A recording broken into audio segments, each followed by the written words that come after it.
Bapak Ibu Saudara, ketika saya berusia remaja, nenek melatih saya untuk membereskan kamar tidur sendiri. Dan ketika perintah itu datang, itu berarti saya harus segera melakukannya. Tetapi seringkali saudara, ketika saya mulai mengerjakan pekerjaan yang nenek berikan, membereskan kamar, perhatian saya seringkali dialihkan oleh gambar-gambar dan tulisan-tulisan dari buku-buku yang ada di kamar. Lalu seketika saya mulai membaca, lihat-lihat gambar dari buku-buku yang seharusnya saya susun dengan rapi.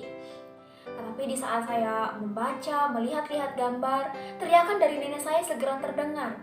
Dan Bapak Ibu Saudara, teriakan itu sebagai penanda kalau sebentar lagi nenek akan masuk dan melihat apakah kamar sudah saya rapikan atau belum.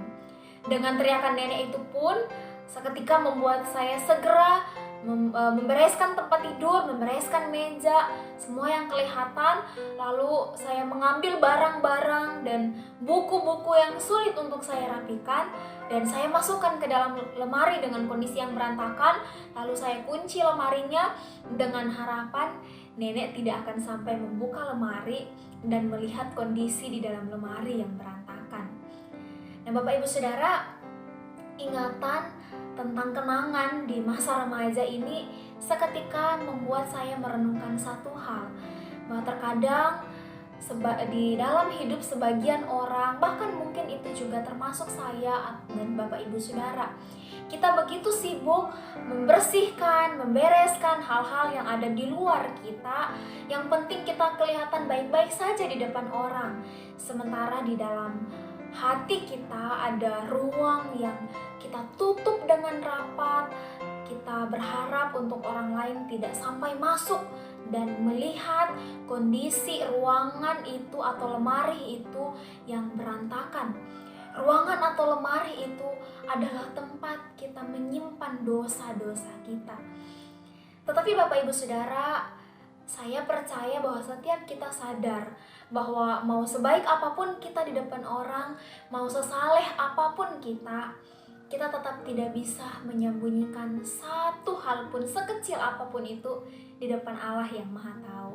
Nah, Bapak Ibu Saudara, hal inilah yang disadari betul oleh pemazmur, yaitu Daud.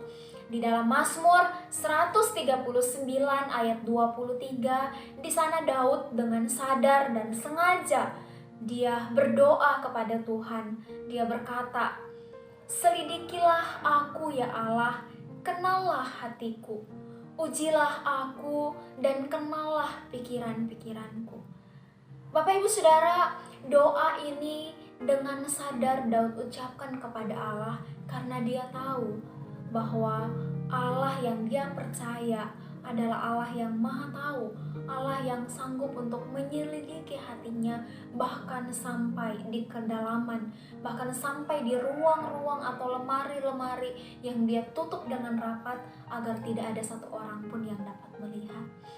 Bapak Ibu Saudara, melalui ayat ini Daud seakan mau mendorong setiap kita untuk dengan sadar datang terbuka di hadapan Allah, membuka hidup kita, membiarkan Tuhan menyelidiki semua ruang di dalam hati kita, dan Tuhan yang akan membersihkannya.